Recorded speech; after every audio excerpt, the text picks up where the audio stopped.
Hi everyone, welcome to our channel. இன்னைக்கு இருக்கக்கூடிய காலகட்டத்தில் சோஷியல் மீடியா யூஸ் பண்ணாதவங்க யாருமே இருக்க மாட்டோம். அதுலேயும் நம்ம ஃப்ரெண்ட்ஸ் கூட சேட் பண்ணுறதாகட்டும், இல்லைனா ரிலேட்டிவ் கூட சேட் பண்ணுறதாகட்டும், நம்ம அதிகமாக யூஸ் பண்ணக்கூடியது வாட்ஸ்அப்பாக தான் இருக்குது. ஸோ நம்ம வாட்ஸ்அப்பில் சேட் பண்ணும்போது மேக்ஸிமம் எல்லாருமே தங்கிலீஷில் தான் மெசேஜ் பண்ணுவோம். நாமளும் இங்கிலீஷில் மெசேஜ் பண்ணால் எப்படி இருக்கும் அப்படின்ற ஃபீல் பண்ணுறவங்க நிறைய பேர் இருப்பீங்க. வாட்ஸ்அப்ல மெசேஜ் பண்ணும்போது உன்னோட டிபியை சேஞ்ச் பண்ணு, உன் ஸ்டேட்டஸ் சூப்பரா இருக்கு, எல்லா போட்டோவையும் எனக்கு சென்ட் பண்ண, இந்த மாதிரி நம்ம சேட் பண்ணுவோம் இல்லையா? இந்த வீடியோல நாம வாட்ஸ்அப்ல மெசேஜ் பண்றதுக்கு தேவையான இங்கிலீஷ் சென்டென்சஸ் என்னென்ன, அதுக்கு தமிழ் அர்த்தம் என்னென்ன அப்படின்றத தான் டீட்டெயிலா இந்த வீடியோல பார்க்க போறோம்.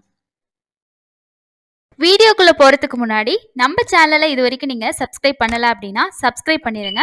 மறக்காம பெல் ஐக்கானே கிளிக் பண்ணிருங்க. நீ எப்போ ஆன்லைன் வருவ அப்படிங்கிறத when will you come online, when will you come online அப்படின்னு கேட்கலாம். இது யாரோட நம்பர் அப்படிங்கிறத whose number is this, whose number is this அப்படின்னு கேட்கலாம். நீ எந்த ஃபோன் வச்சிருக்க அப்படிங்கிறத which phone do you have, which phone do you have அப்படின்னு கேட்கலாம். டிபியை மாத்து அப்படிங்கிறத please change your DP, please change your DP அப்படின்னு சொல்லலாம். நாம அப்புறமா பேசலாமா அப்படிங்கிறத let's talk later, let's talk later அப்படின்னு சொல்லலாம். நான் வீட்டுக்கு போயிட்டு மெசேஜ் பண்றேன் அப்படிங்கிறத I will text you after I reach home, I will text you after I reach home அப்படின்னு சொல்லலாம். 10 நிமிஷம் கழிச்சு மெசேஜ் பண்றேன் அப்படிங்கிறத I will text you after 10 minutes, I will text you after 10 minutes அப்படின்னு சொல்லலாம். உன் ஸ்டேட்டஸ்ல பார்த்தேன் அப்படிங்கிறத ஐ saw in your status, I saw in your status அப்படின்னு சொல்லலாம். உன்னோட ஸ்டேட்டஸ் சூப்பரா இருக்கு இல்ல உன் ஸ்டேட்டஸ் சூப்பரா இருக்குங்கிறத your status is awesome, your status is awesome அப்படின்னு சொல்லலாம். போய் அவன் ஸ்டேட்டஸ்ல பாரு அப்படிங்கிறத go and see his status, go and see his status அப்படின்னு சொல்லலாம். இதை ஏன் ஸ்டேட்டஸ்ல போட்ட அப்படிங்கிறத why did you place it in status, why did you place it in status அப்படின்னு கேட்கலாம். நான் இதை ஸ்டேட்டஸ்ல போட போறேன் அப்படிங்கிறத I am going to put it in status, I am going to put it in status அப்படின்னு சொல்லலாம். ஏன் என்னோட காலை எடுக்கல அப்படின்னு கேட்போம் இல்லையா? அத why didn't you pick my call, why didn't you pick my call அப்படின்னு கேட்கலாம். நீ எனக்கு எப்ப வேணாலும் கால் பண்ணலாம் அப்படிங்கிறத you can call me anytime, you can call me anytime அப்படின்னு சொல்லலாம்.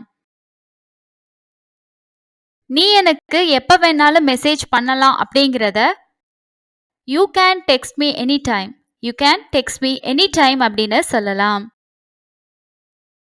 அவன் நம்பரை அனுப்பு அப்படிங்கிறத send me his number, send me his number அப்படின்னு கேட்கலாம்.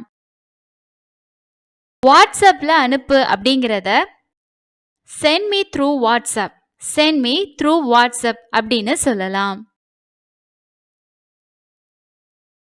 நான் உனக்கு வாட்ஸ்அப்ல அனுப்புறேன் அப்படிங்கிறத I will send it through WhatsApp, I will send it through WhatsApp அப்படின்னு சொல்லலாம். இந்த மெசேஜை எல்லாருக்கும் அனுப்பு அப்படிங்கிறத forward this message to all, forward this message to all அப்படின்னு சொல்லலாம். இந்த மெசேஜை குரூப்ல அனுப்பு அப்படிங்கிறத send this message in group, send this message in group அப்படின்னு சொல்லலாம். என் டேட்டா முடிஞ்சிருச்சு அப்படிங்கிறத I have run out of my data, I have run out of my data அப்படின்னு சொல்லலாம். எல்லா ஃபோட்டோவையும் அனுப்பு அப்படிங்கிறத send me all the photos, send me all the photos அப்படின்னு சொல்லலாம். எனக்கு நெட்டு சரியா எடுக்கல அப்படிங்கிறத my internet connection is weak, my internet connection is weak அப்படின்னு சொல்லலாம். இத ஸ்டேட்டஸ்ல வை அப்படிங்கிறத put it in status, put it in status இல்லனா place it in status, place it in status அப்படின்னு சொல்லலாம். நீ ஃப்ரீயா இருக்கப்ப மெசேஜ் பண்ணு அப்படிங்கிறத text me when you are free, text me when you are free அப்படின்னு சொல்லலாம். நீ எவ்வளோ நேரம் ஆன்லைன்ல இருப்ப அப்படிங்கிறத how long will you be online, how long will you be online அப்படின்னு சொல்லலாம். நாம இப்ப பேசலாமா அப்படிங்கிறத can we talk now, can we talk now அப்படின்னு கேட்கலாம். இந்த வீடியோ உங்களுக்கு யூஸ்ஃபுல்லா இருந்துச்சுன்னா நிறைய பேத்துக்கு ஷேர் பண்ணுங்க. இனிமே இந்த மாதிரி இங்கிலீஷ்ல உங்க ஃப்ரெண்ட்ஸ் கூட நீங்க வாட்ஸ்அப்ல சேட் பண்ண ஸ்டார்ட் பண்ணுங்க. ஸோ இன்னொரு யூஸ்ஃபுல்லான வீடியோவில் மீட் பண்ணலாம். தேங்க்ஸ் ஃபார் வாட்சிங்.